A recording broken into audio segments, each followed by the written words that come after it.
All right, so I guess we are live. We're live! Once again, my name is Daniel. And I'm Raquel. This is Button English, my friends. Button English. That's right. Okay, so our speakers, I think they're picking up some radio signal. Sorry. All right. So what are we talking about today? Series. Seriously? Okay. Yeah, we're talking about series. Quick disclaimer, though. If you think we're going to rank the best series of all time or, make any sort of list of indispensable series, we're not. We are just going to share with you series that we really enjoy, that we think you can learn a lot from and have a lot of fun while watching them and trying to learn some stuff. But we are going to leave out a lot of stuff because we don't have Amazon Prime. We don't have HBO. There's a lot of series on Disney as well. Disney Channel's not even here, right? The Disney streaming service. I don't know. It's not Disney Channel. Hulu. So there's a lot of series that are not going to be talked about for that reason, okay? We are not huge fans of series. Like, we don't watch series every day, multiple times a day. We're not experts. Yeah, we're more like movie people, I would say, right? We're not. Well, I'm not a movie expert either, but we're just here to talk to you about what we like. Yeah. It came up in our last live, and one of you asked for series we recommended, and we thought, well, that's a good topic. Yeah. So, here we are. That's it. Catering to your wants and needs. That's true. But catering to your needs. That's catering to your... What does that mean when you use catering that way, Daniel?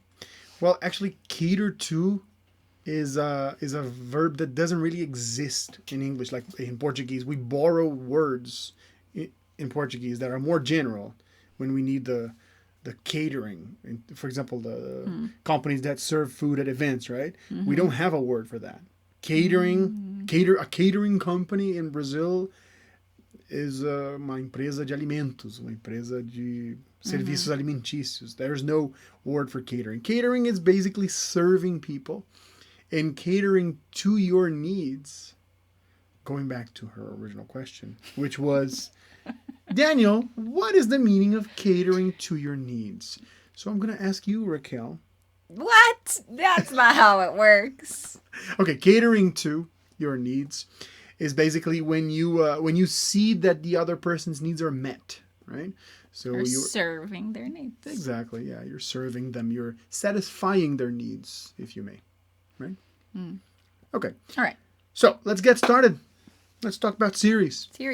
Okay, so first of all, I would like to talk about the oldest series in our list. And we're going to start there, eh? Yeah, all because right. I think you should lead from that one to the other one that people say stemmed from this one. It's inspired by. Exactly. Mm-hmm. So probably one of my favorite series of all time. And if you do a little bit of digging, there are quite a few episodes on YouTube that you can watch for free. This series was shot between the years of 1959 and 1964, so you should expect a full black and white experience. It's fabulously written. It is called... How did you discover this series? I honestly don't remember. The first time I saw anything about this, you told me about it? The first time I saw anything about it was when, this must be 7 or 8 years ago, a student of mine went to Florida, and he went to one of the Universal parks, and he showed me pictures, and I asked him, what is Twilight Zone? And he didn't know what it was. No. So I remained ignorant. It's going to help you in Disney even, right? Yeah, no. I told you about it because it was they would show reruns on open public television when I was growing up, and so I watched quite a few random episodes. It's fantastic, and I thought it was really cool at the time. Yeah. So, Twilight and I don't know Zone. what we were talking about, and I was like, "Oh, you really should watch Twilight Zone. I think you would like it. It's really cool." And I did watch it, and I did love it. It's true. So anyway, yeah, it's a science fiction series, and it basically. The idea is that it meddles with reality by inserting some kind of gimmick. For example, the perception of time, or someone doesn't know that everybody else is dead, or there has been an apocalypse and only one man was left on Earth alone. Well, the idea of the Twilight Zone is that, it's a area of time and space where things get warped in some way. And so that lends itself to many, many, many, many different situations.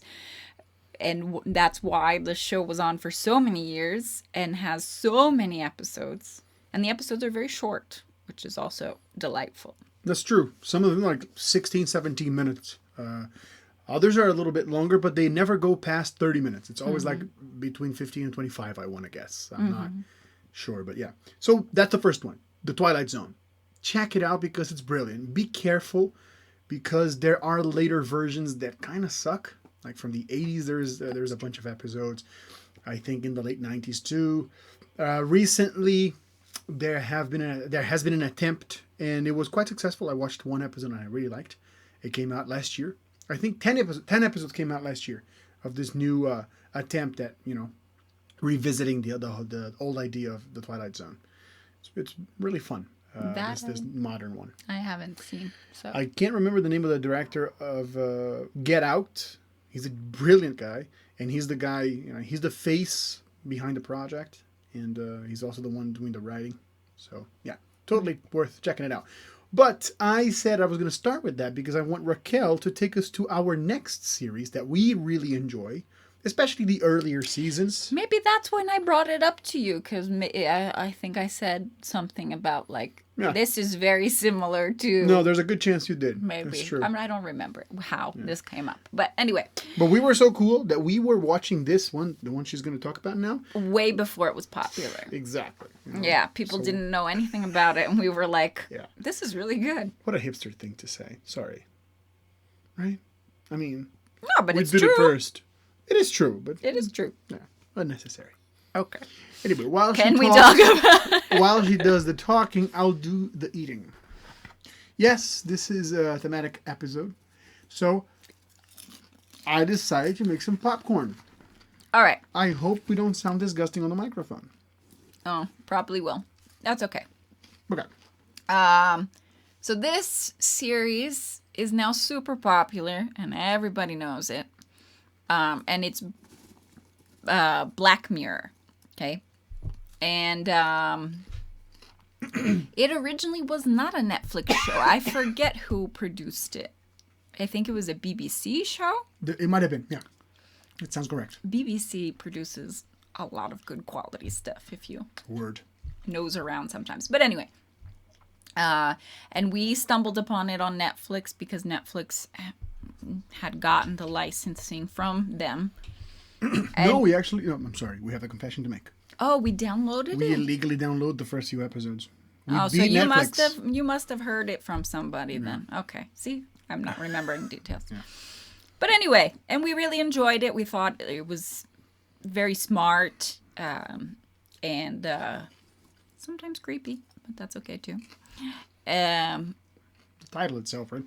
Black Mirror, yeah. It's supposed to be a dark reflection of our times, I suppose. Because it's not dystopian. Sometimes it is, but mostly it isn't, right? Yeah, it's yeah. Like it seems to be a future that is very close by. It's very complex, right? Or especially in the beginning, in that first season, it's you could get into a whole bunch of different deep discussions about it. So we really enjoyed it. Then it became popular. And I feel like the quality of the episodes kind of declined a bit. Yeah. The last season was okay. I mean, not horrible, but Yeah, but okay at best, right? yeah. It Saying that about a series that started brilliant. Well, it's hard to upkeep brilliance. I mean, even in the Twilight Zone, there are so many episodes. A lot of the episodes are kind of meh. But then every once in a while there comes an episode that's really interesting and where the premise is very interesting or something that was written is very thought-provoking. I think it's impossible to, upkeep something so all the time. So I guess we have to take that into consideration. Yeah, that's true. Gotta be fair. All right. Well, next one. Give me the Okay. popcorn. All right, so the next one I would like to talk about is one that I think you haven't seen the whole thing. I have. I watched the first 2 seasons twice, and then the rest only once. And I have the time of my life watching it because the aesthetics of it is really nostalgic, and the script is really relaxing, despite the fact that it involves monsters and killings and stuff, which is Stranger Things. I love it. I really do. I think sometimes because it has become such a pop culture, I want to say, milestone. There was nothing really that big about the late 2010s, right? When they came along, and now they're huge. I don't know what happens with movies and series and bands and anything that achieves that kind of success is that it gathers a bunch of haters around it, and then people start hating on it just because it's successful. And I think it's unfair because it's brilliantly directed. The casting was super good. It feels like a slightly more adult version of E.T. series version that you're watching, and it does pose some interesting questions, right? Especially about a small city in America and American culture, but there's a lot of stuff that we can relate to. Anyway, Stranger Things, I love it. There's a lot of very good English to be learned, to be picked up if you're watching with that intention, right? So yeah, I really like that one. It's good. Although there are some things that are dated, right? Because it's supposed to harken back to the 80s era. So you have to be careful with that too. Like some of the expressions and things are meant to provoke nostalgia in people and not things that people are currently using. That's so true. There's a little of that you have to be aware of if you're looking at the language. Well, since you said that, I think culturally speaking, there's a lot of that too. Yes. They want to make it. They really wrote it as an 80s show. So a lot of what today would be considered politically incorrect to be used in a show, in terms of language, in terms of character development, they just use it and abuse it. They just go full steam. So there's a lot of, not a lot of, but there's quite a bunch of language that you won't see nowadays in series that portray our era. Anyway, so Stranger Things, great series. What else? Very good. Yes. Well, if you're into crime dramas, and I am, I have to say that Mindhunter is a very interesting series to get into. 2 seasons? 2, yeah. And it's just very okay. I don't know how to describe it. The actors are phenomenal. It's well written. It's a very quiet show, isn't it? It is yes. And there's an eeriness about that. Eeriness. Eerie. I like that. I like Eerie, that yeah. Eerie. That's a very different word that people probably don't know. You should tackle that. What is the meaning of eerie? Eerie is like strange and creepy and just somber. just off, like a little Sinister. So weird and strange and maybe sinister, or just like Good word. Gives you the creepy crawlies. That's another good expression. Creepy crawlies, when it feels like there are little things crawling up your skin. We call that the creepy crawlies, that sensation. So if you're in an eerie situation, that's how you feel. So there's a lot of that in Mindhunter. Because it portrays a lot of real moments and real interviews with real people and conversations that actually took place. And when you think about that as you're watching the show, it really... Well, I don't know. How did they write the show? Like, what is the basic premise of the show? So just so people who don't know have an idea. Well, if you're familiar with Criminal Minds, for example, there is a department in the FBI that deals with serial crimes. right? And it's not that old of a department. And there were a couple of people who started the department who basically pioneered this idea of behavioral science and tried to scientifically map out how these people think, or what kinds of things that like what kind of factors would go into it, so that they could create profiles to make it easier to find people who did crimes of that nature. And so this series in particular looks at those people who pioneered, or is a dramatization inspired by true events, but not to the letter. So it talks about this and how this came to be. But it's I don't know, like there's something about, it's not just about that. I think there's a lot about human nature in general, and there are a lot of parallels that happen. I think that you are looking at these people who are creating this thing, but at the same time, we're seeing them as fully human. They're not like perfect heroes. And there's something and I think that adds to the eeriness of it. Like, it's very hard to explain. I feel like I'm not doing it justice. But anyway, if you don't mind this, if you like tension and suspense and a kind of thriller-esque genre, Mindhunter is a good series to get into.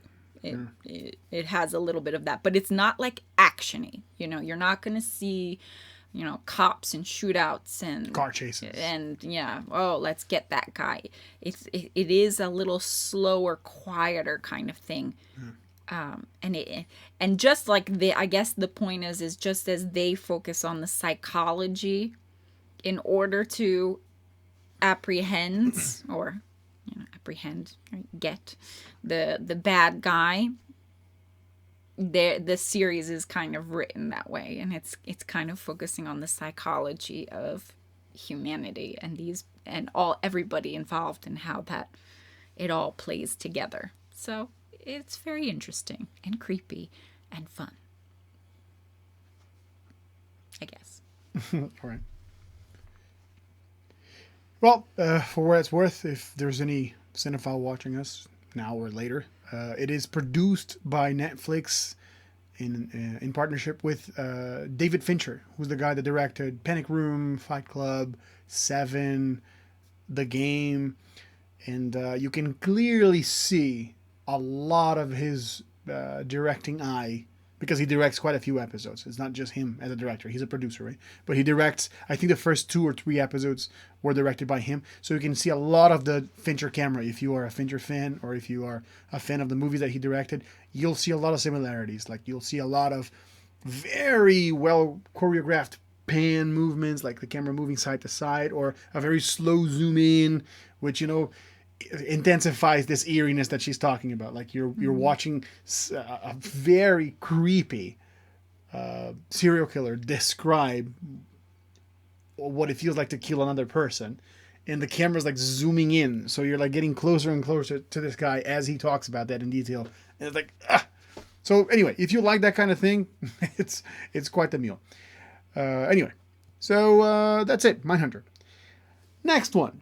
What is the next one? What is the next one? I think we can talk about this one because we are authorities. We've seen this quite a few times. Okay, yeah, but I don't know if you guys will want it, so we'll keep it short. Oh, wait, somebody said hi. Hi! Script English, hello! We'll keep it short. This one is super famous. Everybody's heard of it. You've probably seen at least a couple of episodes. It's an older series. It's lighthearted. It's fun. It's the Beatles of television. It's kind of like the Beatles of television. So some people don't like it. Many people love it.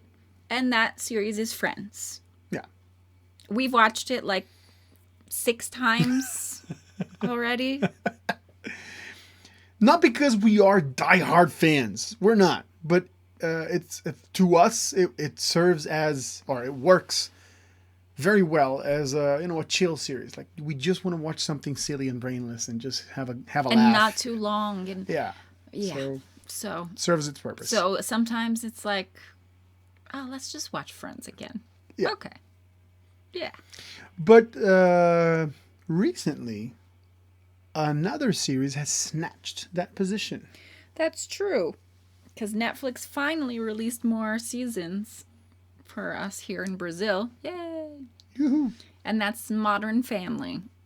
Brilliant. And we enjoy that one a lot. Oh yeah. I feel like it there are a lot of aspects of it that are similar to Friends, but obviously it's very different in terms of the characters, in terms of how it's written, because it's more recent and but I feel like there a lot of the elements are there. Like the cast is really good. The relationships that they have to each other are very strong. The writing is well done. It's very lighthearted, and yet every once in a while there is a very poignant moment. Poignant. Oh my goodness. Okay. That one is for you. That one is all you. Yee. What is poignant, Raquel? Like an important and emotionally important moment, I would say. So if something is poignant, it's emotionally important. I feel like that's the best way I could describe that. And well, Friends actually mimics a lot of what comedy shows had been doing up until then, which is it's an auditory show. So auditory? No, it's a. That's not the word. When people are watching it in the studio, it's a da-da-da show. It's a like there's an audience. There's a live studio audience, yeah. Yeah, so it's a studio show, right? Mm-hmm. So at the end of every joke, the lights go on in the studio and the audience claps. Friends was like that throughout 10 seasons, right? Right. Whereas Modern Family breaks with that. And there's another thing that is kind of recent. It hasn't been done that many times in television, which is the characters, as they are interacting with one another and as the story progresses, in the middle of the episode, there's quite a bunch of scenes where they break the fourth wall, which is they sit on a couch and they talk directly to the camera or directly to us, right? Right. Sort of as if they were thinking back to the scene that we were just watching. So this is actually something that is they are throwing a reference to mockumentaries. So there are a series of very famous mockumentaries, and that they took that page out of their playbook, which is a great expression. Very good. So when someone uses something that was successful that somebody else already did, we use this expression, oh, they took a page from that person's playbook. So to take a page from your playbook. So they took a page from there. And in fact, I don't know if you know this, the actor that plays Phil Dunphy's father starred in like 3 of those mockumentaries. Oh, really? Yeah. Oh, look at that. He got famous because of those movies. Wow. So I had no idea. It's another little wink at that. Nice. An Easter egg, if you may, for those of us who like to pay attention to the industry, right? Yeah. All right. I'll read up on it. Mm-hmm. So cool. Anyway. Modern Family, people. Gold. It's really really good. Fun. It's fun, lighthearted. Like I said, it's not Friends, but in terms of feeling, right? Like if you want something that you don't have to think about, it's not very heavy. It's just there to, help you relax and feel good and chill. That's a good one. I would say to keep things in the light-hearted mood, you should bring up the 2 shows that we recently watched that involve older people that we really 2 enjoy. Shows. Oh, okay. Yeah? All right. You start. Okay. I'll start with the one that I like the most, which is The Kominsky Method. Okay? This is a brilliant show. The acting is superb. It's basically a show about a very rich TV and movie producer, and very old, who's friends with another old Hollywood person, but not so financially successful, who has been an actor for most of his life and now has a small acting studio in LA. And I don't know how to describe their relationship. I mean, they're friends. They're in an old-fashioned way. Like they sort of like they have a hate-love relationship that goes on mostly on the hate part. Like we see them hating on one another more often until some dramatic events occur to one of them and then to the other, and that brings them closer together. But it's very well written and it's surprisingly touching. Like I was moved a lot by that show, a lot more than by even Mother and Family or the one that you're going to talk about. Oh, sure, yeah. It's But very yeah, but emotional. it's not a mainstream kind of show. That's true. It's a show that not everyone would necessarily like, but it is a very good show, and so it's worth trying out to see if it's something that you would like. Yeah, mainstream just means like something that's popular that appeals to most of the public. So when we talk about TVs or movies or even music or media, right? This word mainstream can be used, and that's what it means, that it's appealing to most people, or that it's something that most people can have access to and get into. All right, that's good. So the other one? The other one is Grayson Frankie, which already has a few seasons. It's a little more, I was going to say kooky, right? A little off, a little crazy. It's enjoyable, but it's not there's nothing more than that. It's just a bunch of silly people in different crazy situations. Every once in a while it has a good moment that's a little deeper, but it's basically just a kooky show. And but I have to say that I'm a super fan of one of the actresses, Lily Tomlin, who was and continues to be a great stage actress as well as film and television. But the whole cast is very good. Some big names, right? Jane Fonda. Oh, is in yeah. it. They're all well-known actors. All four of the main characters are very well-respected older actors. They've all had incredible careers. Yeah. Sam Waterston was on Law & Order for a bajillion years. Martin Sheen, of course, had a great film career. Jane Fonda, controversial yet strong career as well. And then Lily Tomlin, who has been a star of stage and screen for a while.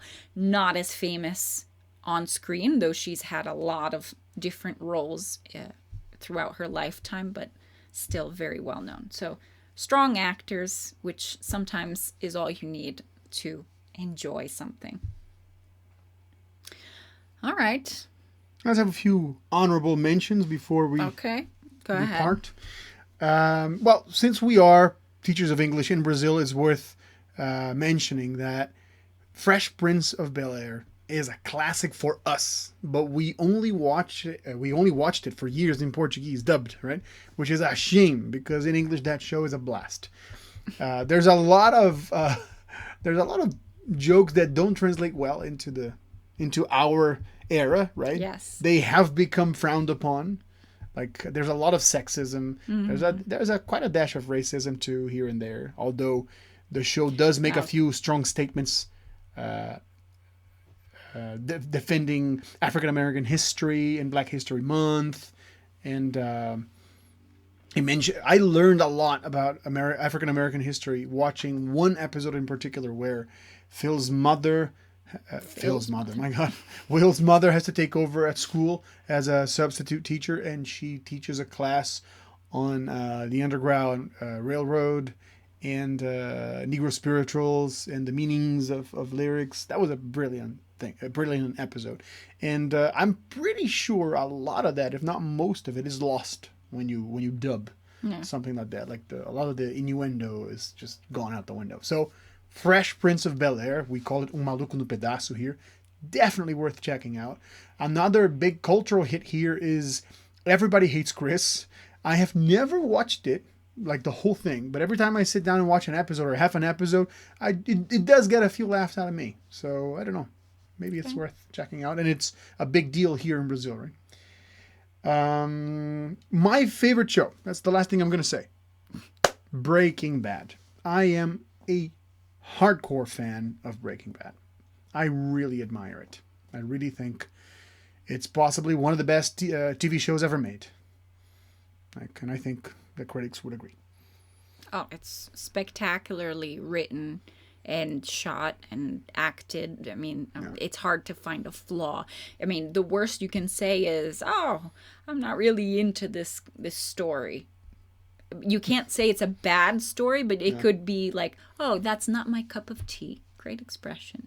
Not my cup of tea. Yeah, when it's like it's just not your taste, or it's not something that you usually like, then you say, "Oh, it's not my cup of tea."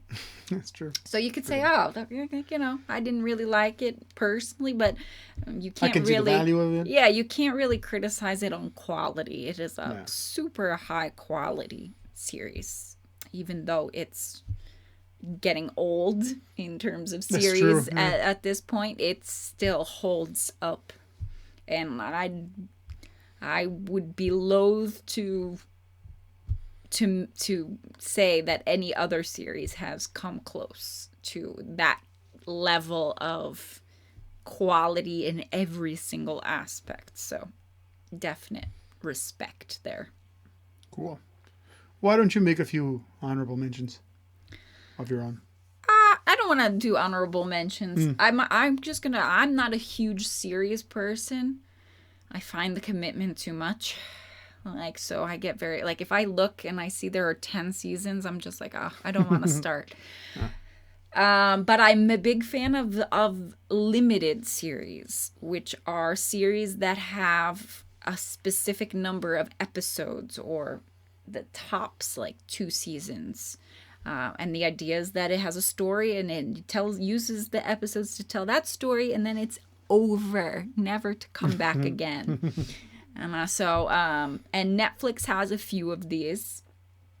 So I'll mention 3 real quickly. Unbelievable, which is about a young woman who has to go through a sexual assault and then all the repercussions of that sexual assault, and it is phenomenal. And it is inspired by true events, so it's a double dose of reality, and it's a little bit heavy. So if that's not what you're looking for, not the series for you. But if you can stomach it, if you're into dramatic things, it's definitely worth watching. The second one is based on a novel that I had already read and loved by one of my favorite authors, Margaret Atwood, and it's called Alias Grace. For English, you should be aware that there are accents. She has an Irish accent in that.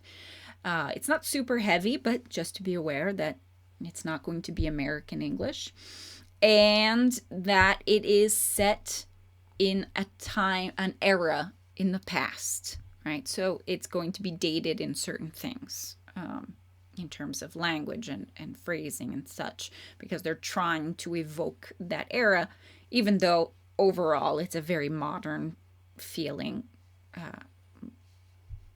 piece in terms of conversation. But just so you know, the clothes and the style is going to be of that era.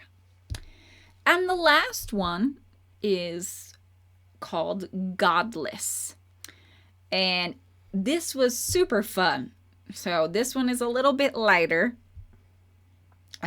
because it's like they take the genre of the Western and try to turn everything around on its head. And you have basically a group of women who are defending their town. And it's very enjoyable. I have to say, I had a lot of fun watching that one. So those are my 3 limited series recommendations. And so they are also not huge time commitments. It's a little bit more than a movie, but it's already broken down for you. So that's sometimes convenient. All right. I guess that's it. That's it. Thank you if you have watched it so far. Thank you very much. If you're watching it later, thank you just as much. Yes. And stay tuned because next week we'll be talking about something else. If All you right. have suggestions, send to us. It's true. Write it in the comments or send us a private message on Instagram. But we're Button English. I think it's at button.english, right? Mm-hmm. It's in the description, along with our link to our landing page. All right. So we'll be waiting. Bye-bye.